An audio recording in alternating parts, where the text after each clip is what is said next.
I am pleased to present to you my 2017-2018 budget for your consideration. The biennial budget represents our local government's commitment to implementing our strategic plan, a plan that envisions Kent as a safe, connected, and beautiful city, culturally vibrant with richly diverse urban centers. Our goal is to be an innovative government that is financially solid, an inclusive community with multi forms of connectivity and open communication, a place that supports thriving neighborhoods and urban centers. We are here to serve our residents. And for the first time in 10 years, we have a measurement tool provided through the resident survey conducted this year. You will see findings reflected throughout the budget. This budget incorporates the recommendations from our Financial Sustainability Task Force. The task force, made up originally of 18 diverse Kent area residents, evaluated and prioritized city revenues and services.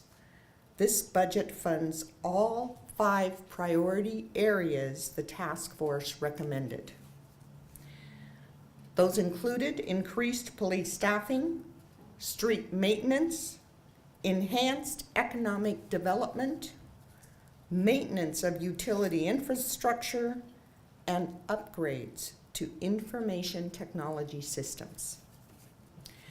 Before I get into the budget details, I want to recognize the outstanding work done by our finance staff. Specifically, and I would like them to stand, Aaron B. Miller, our Finance Department Director, and Barbara Lopez, Deputy Finance Director, and would all of the finance staff in support of these 2 individuals please stand. They really worked hard, very diligently, to make this budget as transparent and understandable to you and the public as possible. Thank you. Also, Derek Matheson, our Chief Administrative Officer, who is constantly looking for ways to better integrate and deliver our services through continuous improvement, lean processes, and measurable results. And our department directors. They have shown leadership and great cooperation in prioritizing their requests as we deal with the fiscal realities of today and into the future. With the local economy slowly rebounding, the city is just now experiencing relief from the Great Recession. We have built up our general fund balance to over 16%. Our contingency reserve remains at $1.5 million. The Strategic Opportunity Fund has $425,000, and we have reduced our debt service. The 2017-2018 budget assumes a gradual but modest improvement in the economy with moderate inflation. The budget process includes an eye toward the coming budget challenges beginning in 2020. The known expiration of the Panther Lake Annexation Sales Tax Credit in 2020, coupled with the potential loss of state-shared revenues, could result in a loss of over $11 million to the general fund. However, the 2017-18 proposed budget assumes a continuation of state-shared funding at current levels, but with an eye to the future. In planning for what we refer to as the fiscal cliff, you will find that any expenditures for new initiatives or program expansions are backed by sustainable revenues. This budget takes bold steps to begin to address and help mitigate the known and potential impacts of 2020 and beyond. According to our citywide survey results, a majority of Kent residents clearly believe Kent's parks and recreation facilities contribute to their overall quality of life. In recognition of residents' priorities, my budget invests toward partnering with the YMCA for a new facility at Morrill Meadows Park and continues work on building the Kent Valley Loop Trail. And you will see many other services also included in the budget. But we must also find a way to take care of what we have. The budget includes an additional $2 million in 2017 and again in 2018 for long overdue park, capital, and major maintenance projects, such as renovations to Lake Fenwick Park, West Fenwick Park, and Kent Memorial Park, to name a few. The funding comes from the city's banked property tax capacity and is intended for parks to make progress on the $60 million maintenance backlog of our park system. Additionally, this will allow time for the Parks and Recreation Commission and Parks, Recreation, and Community Services Department to build public and private partnerships for a long-term sustainable funding source for capital needs.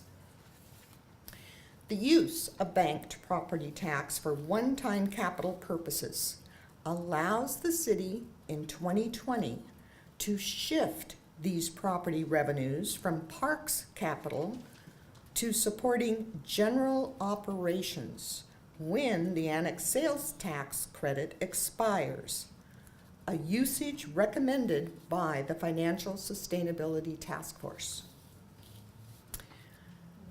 Council, you and I have had our differences over the restrictive use and rates for the business and occupation tax. You can relax.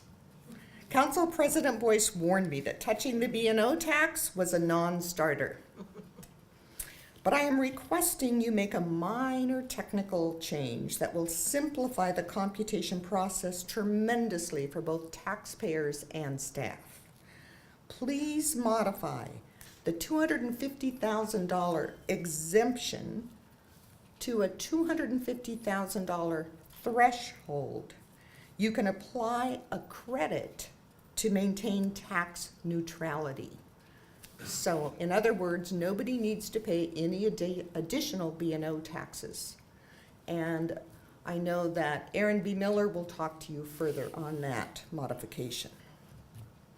Beginning in 2017, all B&O tax revenue, except the amount needed to cover administrative costs, will be dedicated to street projects.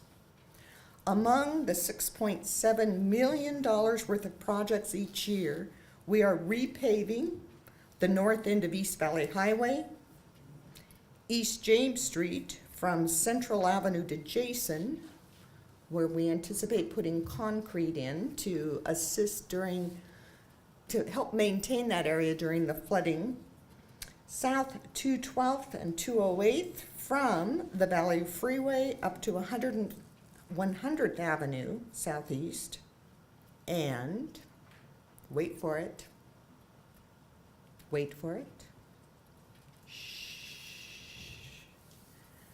quiet zone improvements. Yes, there are dollars in the budget for quiet zone improvements. A few of the neighborhoods that will benefit from street repaving paid from the solid waste utility tax are Misty Meadows, Star Lake Highlands and Cambridge areas, Seven Oaks, and Meridian Glen. As inspired by the Financial Sustainability Task Force, my budget relies on your implementation of a transportation benefit district that is estimated to generate over $1.6 million. This new revenue will fill a projected $1,036,000 gap in the 2018 street operating fund, with the remaining $623,000 invested in lengthening the new sidewalk along 132nd Avenue Southeast. This strategy reduces the general fund subsidy of the street fund, makes the street fund whole, and allows the city to be proactive in our response to the fiscal cliff. Use of the TBD funds also helps us meet our complete streets ordinance as we move toward providing safer walkability around our urban centers. Another recommendation from the Financial Sustainability Task Force was for Kent to position itself stronger through economic development efforts to attract new businesses. In support of this, the budget includes funding for advancing the Meet Me on Meeker initiative, Naden property access improvements, and permit process IT upgrades. We have got to get rid of Kiva and replace it since it's not supported anymore, and it is definitely not user-friendly. Kent is a safe community. And to be a safe community, it requires both prevention and intervention measures. Continuing our commitment to the public safety, I have funded an additional 2 police officers, a records specialist, and a corrections sergeant in 2017, and another 3 officers in 2018.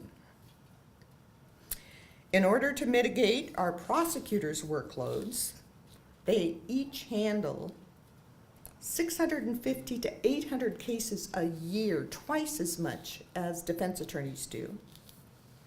My budget recommends hiring another attorney to assist with criminal and civil cases and public records requests.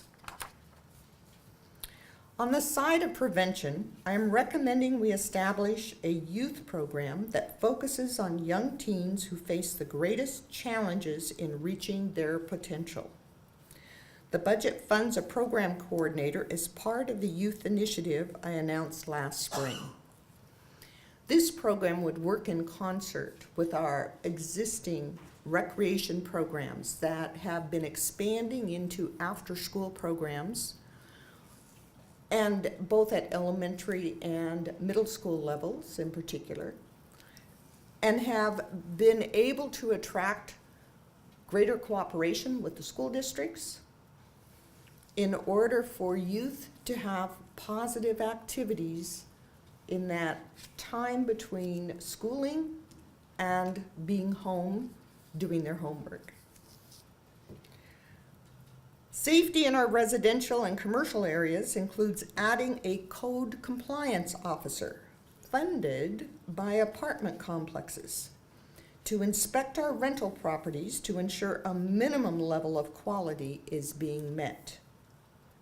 Families deserve to live in residences free from black mold, roaches, and rats. Likewise, our community continues to collaborate with many agencies to help our homeless population as they seek assistance and permanent housing. Our city spends and will continue to spend $500,000 annually on services to help the homeless. I will conclude my budget remarks with a final and critical request. In your council retreats and workshops, you frequently have sought ways to improve and diversify our communications with the public. And as you noticed from the resident survey, communications was a key element of importance and interest in rating how we do as a city with our residents. It's time we stepped up to addressing yours and the public's need for timely, relevant information. We have become too big for one person to cover all messaging and public affairs. My budget proposes we establish a communications department with a director that integrates community and public affairs, multimedia, the neighborhood program, and a new cultural communications coordinator that will assist outreach efforts and staff our Cultural Communities Board. The new department will help us get with the times in connecting with our diverse and digitally savvy population. I submit this 2017-2018 budget for your consideration. I look forward to working with you throughout the deliberations.